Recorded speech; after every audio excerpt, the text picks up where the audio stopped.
제가 부교육자 생활을 때 항상 부임을 하잖아요. 다른 교회. 부임을 하면 제일 먼저 하는 게 성도들의 교족부를 보는 거예요. 교족부를 보고 그 성함과 얼굴을 익히는 게 굉장히 중요하니까 그걸 해요. 그래서 목사님들은 다 그걸 합니다. 부임하시는 분들은. 저야 뭐 개척을 했으니까 처음부터 얼굴을 다 알고 시작했지만 부임하시는 분들 그게 제일 중요해요, 사실은. 근데 장난스럽게 이제 몇몇 집사님들이 가끔 지나가다가 부임하면 부임하신 지 얼마 안 된 전도사님이라든지 뭐 부목사님 이렇게 갔다는 게 물어봐요. 목사님 저 누군지 아세요? 이렇게 물어봐요. 대답을 못하면 서운해. 아직 못 내온 것 같은 걸 아는데도 서운해. 내 이름을 모른다고 하면. 그러니까 목사님들이 그걸 아니까 열심히 외우려고 그래요. 어떤 목사님이 그러더라고요. 자신이 큰 교회 목회를 해보니까 한 목사가 마지막 맥시멈 케어할 수 있는 정도의 목회 그 명수는 똑똑한 목사는 한 500명 된대요. 그럼 얼굴을 좀 어느 데 익힐 수가 있대. 근데 보통 2, 300명 정도만 얼굴을 익힐 수가 있고 그 넘어가면 이름도 잘 모른대. 넘어가면. 그래서 가끔가다 그런 생각을 한대요. 이게 제가 목회하는 게 맞나? 사람들 얼굴도 모르는데 우리 교회 성전인지도 모르겠는데 이런 고민을 한다고 하더라고요. 제 그 선배 목사님이 그런 얘기 한 적이 있어요. 부임을 했는데 그러니까 한 교구를 맡은 거예요. 근데 금요일이라든지 이런 데 보면 큰 교회는 이게 교구별로 특성을 한다든지 구역별로 특성을 한다든지 하잖아요. 금요일 날. 근데 이분이 이제 부임하신 지 한 2달 됐나 봐요. 2달 됐는데 근데 그 교구에 특성이 있었던 거예요. 딱 특성을 하고 딱 이제 교구 성도들하고 서 있는데 목사님하고 딱 서 있는데 담임 목사님이 나와서 이제 인사를 소개를 해주는데 이러더래요. 목사님 몇 고교 목사님이시니까 우리 성도들 소개 좀 해주라고 그런 거야. 근데 이분이 얼굴을 다 몰라. 이제 부임한 지 얼마 안 돼서 머뭇머뭇거렸다고 하더라고요. 그래갖고 성도들도 민망하고 목사님도 민망해하고 아주 사과하느라고 혼났다고 다들. 자기 얼굴도 모르는데 아주 힘들었다는 얘기를 한 적이 있어요. 그리고 저한테 하시는 말씀이 어느 교회를 부임하든지 간에 성도의 이름은 분명히 기억해야 된다. 너무너무 서운해한다. 이렇게 말하더라고요. 자, 제가 이게 왜 하냐면 오늘 말씀 보니까 하나님이 나오는데 하나님은 우리 이름을 절대로 잊어먹지 않는데요. 사람을 잊어먹는데 하나님은 절대로 잊어먹는 적이 없다고 말씀하세요. 비결이 있어요. 성경에 뭐라고 썼는지 아세요? 내가 네 이름을 내 손바닥에 썼다 그랬어. 손바닥에. 손바닥에 썼으니까 잊어먹을 수가 없다. 우리가 옛날에 시험 공부하고 그럴 때 이런 데 막 써놓잖아요. 모르면 자꾸 보고 그러잖아. 그러니까 손바닥에 써놨기 때문에 잊어먹을 수가 없대. 그런 생각도 해봐요. 한번 직접 한번 성경 말씀 보고 얘기를 해볼게요. 16절입니다. 시작. 손바닥에 새겼으니까 못 잊어먹는데. 그러면 생각해봐요. 아니 인류가 몇 명인데 하나님 손바닥은 도대체 얼마나 큰 거예요? 거기다 다 썼을까? 모르겠어요. 근데 손바닥에 썼대. 나는 얼마나 큰지 모르겠어. 근데 분명한 건 다 썼대요. 일단 저의 이름도 하나님 손바닥에 있고 여러분의 이름도 하나님의 손바닥에 있대요. 그러니까 하나님은 절대로 우리를 잊어먹지 않는다. 이 말씀이 나온 배경이 있어요. 뭐냐면 이스라엘 백성들이 바벨론에 의해서 멸망을 당한 뒤에 포로로 다 잡혀갔단 말이에요. 포로로 잡혀갔으니까 예루살렘은 다 무너졌고 성전도 무너졌고 우리는 포로로 잡혀간 거예요. 그런데 이 말씀을 듣는 거예요. 하나님께서 우리를 잊어먹지 않는데. 자, 왜 그러냐면 이스라엘 사람들은 그 당시 어떤 생각했냐면 하나님이 머무는 곳이 딱 한 군데 있어요. 어딜까요? 예루살렘 성전이에요. 근데 그 성전이 전쟁통에 무너진 거야.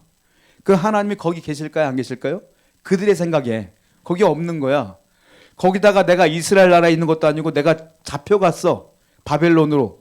그럼 하나님은 어디 계신 거예요? 나와 함께 있는 거예요? 아니야. 하나님이 나하고 없어 지금. 하나님이 어디인지도 모르는 상태인 거야. 그 상태에서 갑자기 하나님이 우리를 잊지 않는다고 하니까 이게 믿어지지가 않는 거예요. 자, 성경 또 볼까요? 14절 말씀.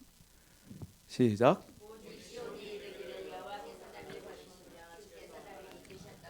나를 잊으셨다 한다 이거예요. 왜? 이런 배경에 의해서 하나님은 없고 우리가 하나님을 떠났으니까 잊어먹었을 거야. 그런데 하나님이 이사야 선지자가 뭐라고 말하냐면 아니다. 잊어먹지 않았다. 너희들 이름을 다 손바닥에 썼다라고 말하는 거예요. 심지어 아니 어떤 엄마가 자식을 잊어먹냐. 엄마도 자식을 안 잊어먹어. 그런데 하나님이 너희들을 잊어먹을 것 같아? 라고 말하는 거죠.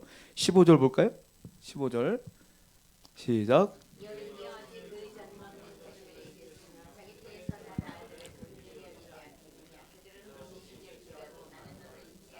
왜 엄마가 어떻게 자녀를 잊어요? 그런데 혹시 엄마 중에 이상한 엄마가 종종 있어.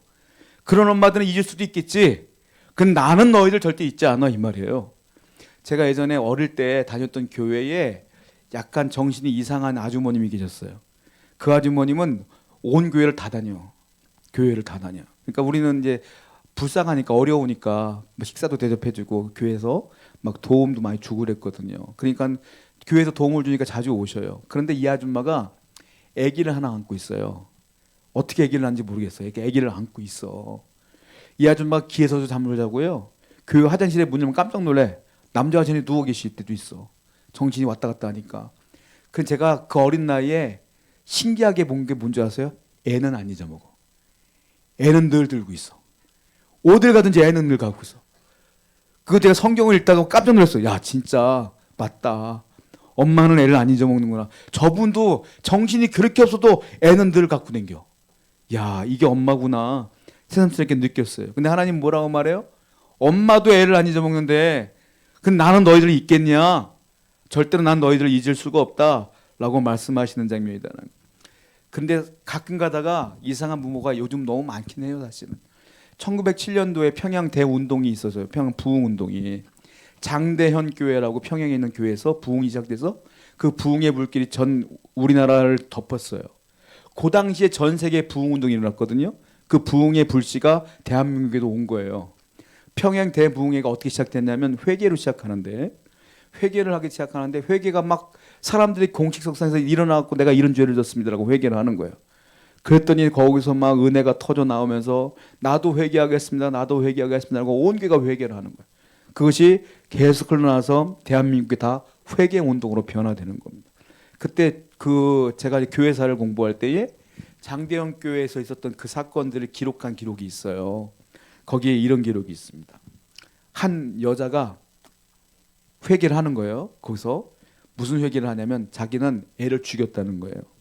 왜 죽였냐면은 먹고 살기 너무 힘들어서 그 당시 너무 힘들었을 거 아니에요. 애를 업고 있다가 너무 힘들어서 나무에다가 업은 상태로 애를 계속 부딪힌 거예요. 그 애를 죽인 거죠. 그리고 묻고 자기는 살았다 이거야. 그 얘기를 한 거야. 그걸 교회에서. 충격적인 회개 장면들이 막 나와 기록되어 있어요. 이해가 되지만 또 한편 이해가 안 되는 거예요. 그런 회개들이 벌어지면서 사람들이 다 회개하는 거예요. 그런 엄마도 있어요. 내가 살려고 애를 죽이는 엄마도 있어. 근데 하나님 뭐라고 말합니까? 나는 절대로 그럴 일 없어. 나는 절대로 너희들 떠날 일도 없고 버릴 일도 없고 잊을 일도 없다라고 말씀하세요. 17절 말씀 볼까요? 시작.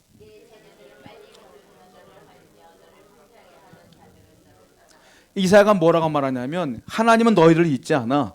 그러니까 하나님 끝까지 믿어라 라고 말하면서 17절 이 말씀은 그렇게 너희들이 하나님을 믿으면 이런 결과가 나올 거야 이거예요.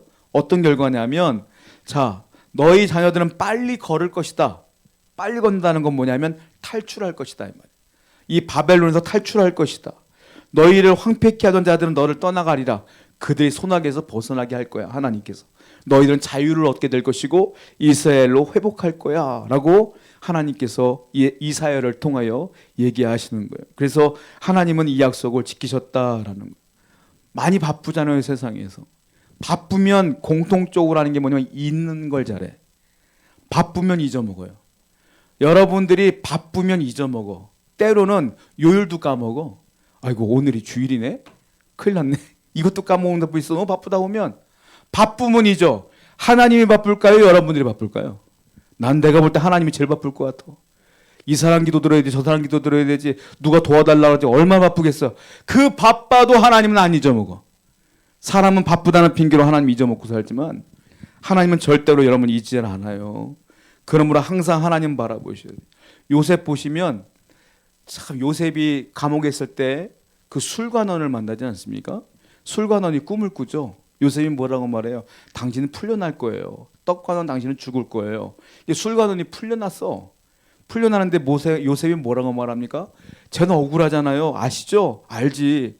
그러니까 왕에게 가시면 제 억울함을 풀어주세요. 내가 너 안 잊을 거야. 내가 다 얘기해 줄게. 걱정하지 말고 있어. 하고 이 사람 풀려났어. 풀려나고 왕 앞에 가서 바쁘게 사는 거야. 몇 년 동안, 2년 동안 잊어먹고 사는 거야. 바쁘니까 요셉을 잊어먹었어요, 이 사람이. 요셉은 1분 1초도 안 잊어먹어요. 언제 오실라나? 언제나 풀어주실라나? 그런데 바쁘단 핑계로 잊어먹고 살아. 그러다가 하나님께서 안 되셨나 봐요. 갑자기 바로가 꿈을 꾸게 하시고 이 술관원이 그제서야 이 꿈을 해몽할 요셉이 생각이 나요. 그제서야. 술관원이면 그 바로 왕의 오른팔입니다. 정치적으로 볼 때 총리급이란 말이에요. 비서실장급이란 말이에요. 얼마나 똑똑하겠어요. 그 똑똑한 사람들이 잊어먹고 살아. 근데 하나님은 절대로 요셉이 감옥에 있는 걸 잊지 않고 있다. 그래서 하나님은 요셉을 구원해 주시는 걸 볼 수 있어요. 여러분 기억하세요. 하나님은 여러분들의 사정을 아셔요. 알고 여러분들 잊지도 않아. 그러니까 힘들고 어려울 줄 알아요. 그래도 하나님이 내 사정을 알 걸 믿으시면서 하나님께 기도로 승리하시는 여러분 되기를 축원드립니다. 기도하겠어요.